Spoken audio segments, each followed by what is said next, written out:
রচনা ব্যানার্জি দিদি number one সবার boycott করা উচিত, প্রত্যেকটা মেয়ের দিদি নাম্বার ওয়ান বয়কট করে দেওয়া উচিত। আজকে রচনা ব্যানার্জির মতো একটা থার্ড ক্লাস মেয়ে যে কিনা বেরোলো না, একটা মেয়ে যখন এরকম হলো কোথায় গেল? আজকে রত্না চ্যাটার্জি যখন ওনার বর চলে গেছিল তখন খুব নাচানাচি শুরু করেছিল শোভন চ্যাটার্জি চলে গেছে বলে। আজকে একটা মেয়ে এত বড় রেপ হলো, সবাই প্রোটেস্টে বেরোচ্ছে, তুই বেরোতে পারলি না আজকে? তোরা দিদি জুতো চাটিস। রচনা ব্যানার্জি ফেসবুকে খুব কেঁদেছে। ওগুলো হচ্ছে ন্যাকা কান্না বোঝেন?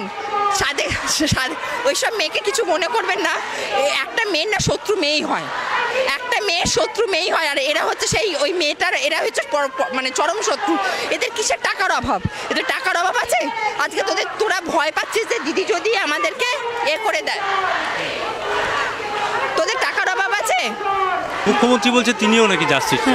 মুখ্যমন্ত্রী কিভাবে জাস্টিস চাইতে পারেন? এই মেয়েকেই কান্না ওনার নাকা দেওয়াই উচিত, কারণ যে উনি নিজেই স্বাস্থ্যমন্ত্রী, উনি নিজেই পুলিশ মন্ত্রী, এবং ওনারই তদারকিতে এরকম একটা ঘটনা ঘটে যেতে পারে। শুধু ঘটনা নয়, মেয়েটির মৃত্যুকে আত্মহত্যা বলে চালানো হলো প্রথমে, তারপরে তার বাবা মাকে দেখতে দেওয়া হলো না, এবং তারপরে আমরা দেখলাম যে আরজি করে যারা প্রতিবাদ করছিলেন এবং রিক্লেম দ্য নাইটের রাতে যখন মেয়েরা রাস্তার দখল নিয়েছিল, তখন পুলিশ কোনো কাজ করলো না, কোনোভাবে ছাত্রদের পাশে দাঁড়ালো না। এবং পাশাপাশি আমরা দেখলাম যে রাষ্ট্রের মদতপুষ্ট, সরকারি দলের মদতপুষ্ট দুষ্কৃতীরা ঢুকে কিভাবে প্রতিবাদরত ডাক্তারদের ওপরে হামলা চালালো। আমরা এর তীব্র ধিক্কার জানাই। আজকে আমরা রিক্লেম দ্য নাইট এই মঞ্চের পক্ষ থেকে আমরা যাচ্ছি আরজি করের যে প্রতিবাদরত ছাত্র ডাক্তাররা রয়েছেন তাদের প্রতি সংহতি জানাতে, আরজি করের আন্দোলনের প্রতি সংহতি জানাতে। এবং মুখ্যমন্ত্রী যেটা বলছেন উনি ফাঁসি চান, আমরা মনে করি ফাঁসি কোনো ধর্ষণের সাজা হতে পারে না, তার জন্য কাঠামোগত পরিবর্তন দরকার। সেই পরিবর্তনের দাবি করতে আমরা সামনের দিকে এগোচ্ছি মিছিল নিয়ে। আজকে একটা মেয়ের সাথে এরকম হলো, আজকে মুখ্যমন্ত্রী চুপ করে রয়েছেন, ওনারা সব জানেন। সায়নী ঘোষ গেল কোথায়? আমার বক্তব্য হচ্ছে ভোটের আগে অনেক কথা বলেছিল, তারা এলো না কেন? আজকে আমাদের ট্রান্সজেন্ডার কমিউনিটি, আমি সুচিত্রা দে জানেন হয়তো, আজকে আমাদের সাথে যখন হয়েছিল তখন কোনো সরকার আমাদের পাশে এসে দাঁড়ায়নি, আর আমাদের কমিউনিটিতে অর্ধেক টাইম রেপ হয়, তখন কোনো পুলিশ নিতে চায় না। ঘটনায় মুখ্যমন্ত্রী বলছে আমরাও জাস্টিস চাই। মুখ্যমন্ত্রীর গল্প বাদ দিন তো, উনি হচ্ছেন চুরি করে, উনি নিজেই বলছেন যে আমি চুরির বিচার চাই, এইরকম অবস্থা ওনার কথা বাদ দিন। আপনার মনে হয় ডক্টর শান্তনু সেন লজ্জিত, বলছে সবাইকে ধরা হবে? সবাই জানে ওনার মুখোশটা পুরো খুলে গেছে সবার কাছে, খুলে গেছে। আপনারা দেবেন যে বারবার কোনো ছাত্র সংগঠন হোক, রাজনৈতিক সংগঠন হোক, যেই হোক, পুলিশ কিন্তু প্রাথমিক স্তরে ব্যাপকভাবে বাধা। যারা ভাঙচুর করলো তাদের ওদিনকে আটকালেন না, আরাম করে ভাঙচুরটা হতে দিলেন। যারা তথ্য প্রমাণ পর্যন্ত লোপাট করতে চাইলো তাদেরকে আটকালেন না, ওই ধ্বংসলীলা চালাতে দিলেন 45 মিনিট 1 ঘন্টা ধরে আমাদের সবার চোখের সামনে। আজকে যখন সাধারণ মানুষ, এটা তো কোনো রাজনৈতিক দলের প্রতিনিধি নন, সাধারণ মানুষ যখন রাস্তায় নেমেছেন, কোয়ার মানুষ, ট্রান্স মানুষ যারা নিগৃহীত হয়েছেন রবীন্দ্র সদনে, তাদেরকে পর্যন্ত তারা যেতে দিচ্ছেন না। কিসের জন্য? কাদের ভয়?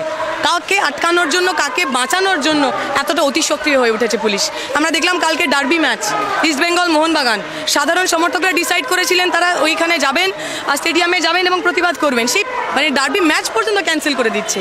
কতটা ভীত সন্ত্রস্ত শাসক হলে তারা এই ধরনের আচরণ করতে পারেন? কাকে তারা বাঁচাতে চাইছেন এইটা এবার রহস্যের অংশ হয়ে রইল, কাকে বাঁচানোর জন্য এতটা তৎপরতা। আমি বলছিলাম অন্য কথা, আমি বলছিলাম এই যে পুলিশি সক্রিয়তার বিষয়টা দেখা যাচ্ছে, এই সক্রিয়তা তো অনেক আগে হলে আর একটা প্রাণ বেঁচে যেত, এবং অনেক আজকে সে চিকিৎসা, সেটা কামদুনি থেকে শুরু করে পার্ক স্ট্রিট হোক, পুলিশের সক্রিয়তা যে সেটা ভীষণ রকম সিলেক্টিভ।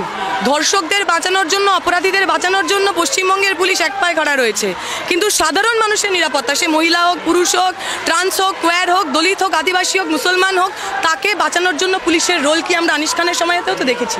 ফলে আমরা মনে করি the state here is absolutely complicit on the crime that is happening post 2011। আমরা রাষ্ট্রের বিরুদ্ধে লড়াই করছি, এই সরকারের বিরুদ্ধে লড়াই করছি, এবং এইখান থেকেও যে স্লোগান উঠেছে একটাই দাবি, প্রথম দফা এবং শেষ দফা মুখ্যমন্ত্রী, স্বাস্থ্যমন্ত্রীর পদত্যাগ। শেষ প্রশ্ন, একেবারে 7 জনকে এসএফআই ডিওয়াইএফআই তলব, এইটা কি জড়িত এসএফআই ডিওয়াই? তারা টিভির সামনে দাঁড়িয়ে বলছেন আমরা মিছিল থেকে ভাঙচুর করতে গেছিলাম, তাদেরকে গ্রেফতার করছেন না। যারা সেই সময় সবার সামনে দেখা গেছে, ফেসবুক লাইভে দেখা গেছে আমরা দাঁড়িয়ে রয়েছি স্টেজের ওপর, আমরা স্লোগান দিচ্ছি, আমাদেরকে ডেকে পাঠাচ্ছেন। ফলে ওনারা চাইছেন এই পুরো গণ্ডগোলটা আমাদের কাঁধে চাপিয়ে দিতে, আমাদের ফ্রেম করতে। ওরা ভাবছেন এতে হয়তো আমরা ভয় পেয়ে যাব। উনি হয়তো এখনও এসএফআই ডিএফআইকে ঠিক করে চিনতে পারেননি। আমরা ভয় পাওয়ার বান্দা নই। আমার মনে হয় পুলিশের এখন অ্যাবাউট টাইম সিবিআইতে যখন কেসটা হ্যান্ড ওভার হয়ে গেছে, যতটা প্রমাণ ওদের কাছে আছে সেটা যেন অবিলম্বে সিবিআইয়ের কাছে হ্যান্ড ওভার করে দেওয়া, এবং যতটা সম্ভব এখন আরজিকরের যে পরিস্থিতি ওটা যেন আর উত্তেজিত না হয় সেটা ব্যাপারে অ্যাসিওর করা। আর এমনি সাধারণ মিছিল করছে যারা, তাদের উপরে কোনো মানে বিঘ্ন না ঘটিয়ে যেটা ওদের কাজ করার কথা সেটা হচ্ছে safety and security of individuals like আস, সেটা অ্যাসিওর করা। এটাই পুলিশের কাছ থেকে আমাদের আর্জি। আরজিকরের প্রতিবাদে নেমেছেন এবং জাস্টিস চাইছেন, মুখ্যমন্ত্রীও বলছে আমিও তো জাস্টিস চাই। মুখ্যমন্ত্রী নিজের বিরুদ্ধেই নিজে মিছিলে দাঁড়িয়েছে। আমরা মুখ্যমন্ত্রীর বিরুদ্ধে দাঁড়িয়েছি, মুখ্যমন্ত্রী নিজের বিরুদ্ধেই নিজে দাঁড়িয়েছে। আমি জানি না উনি কার বিরুদ্ধে যে করে রাস্তায় দাঁড়িয়েছেন। উনি নিজেই পুলিশ পাঠিয়ে প্রমাণ লোপাট করাচ্ছেন, এদিকে উনি নিজেই আমার মিছিলে এসে বলছেন যে জাস্টিস চাই। এটা কোন হিপোক্রিসি? একেবারে কথা বলে নেব, জাস্টিসের দাবিতেই আজকে পথে নামা এবং প্রথমে পুলিশি বাধা, তারপরে আবার মিছিল। এই জাস্টিস মুখ্যমন্ত্রীও চাইছেন, কুণাল ঘোষ তিনিও বলেছেন আমরা জাস্টিস চাই। দুটো কি একই? দেখুন, আমরা যে জাস্টিসের দাবি করছি আর মুখ্যমন্ত্রী যে জাস্টিসের দাবি করছেন সেটা মোটেও এক নয়। আমরা একটা অন্যায়ের বিরুদ্ধে রাস্তায় নেমেছি। আজকে হাজার হাজার বছর ধরে যে ধর্ষণতন্ত্র চলে আসছে সেই ধর্ষণতন্ত্রের বিরুদ্ধে আমরা রাস্তায় নেমেছি।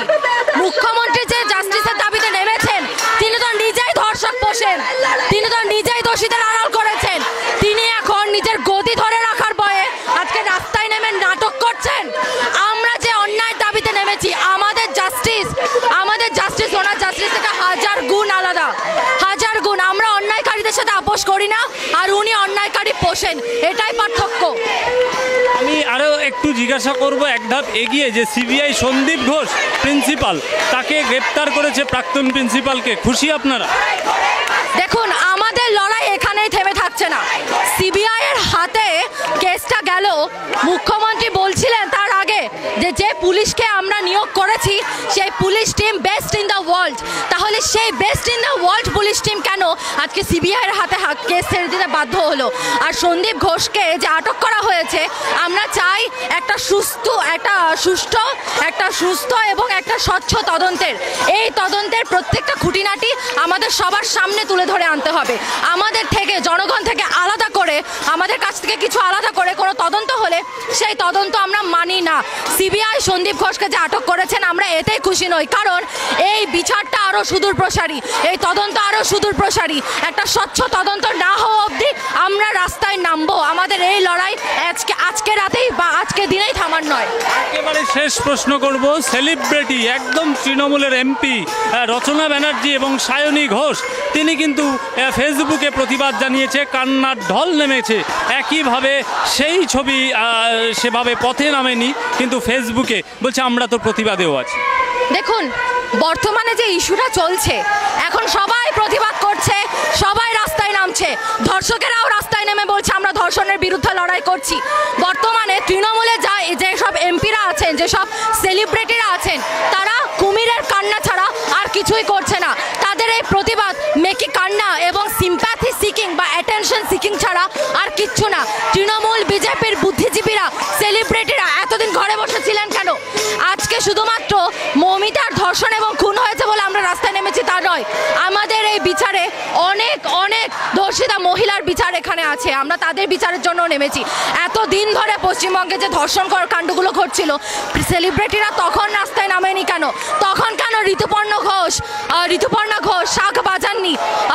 তখন কেন রচনা ব্যানার্জি এবং বাকি যেসব সেলিব্রিটিরা আছেন তারা কেন তখন নেকি কান্না কাঁদেননি? এখন ফুটেজ খাওয়ার জন্য নেকি কান্না কাঁদছেন? তাদের এই মেকি কান্নাকে আমরা স্বাগত জানাই না।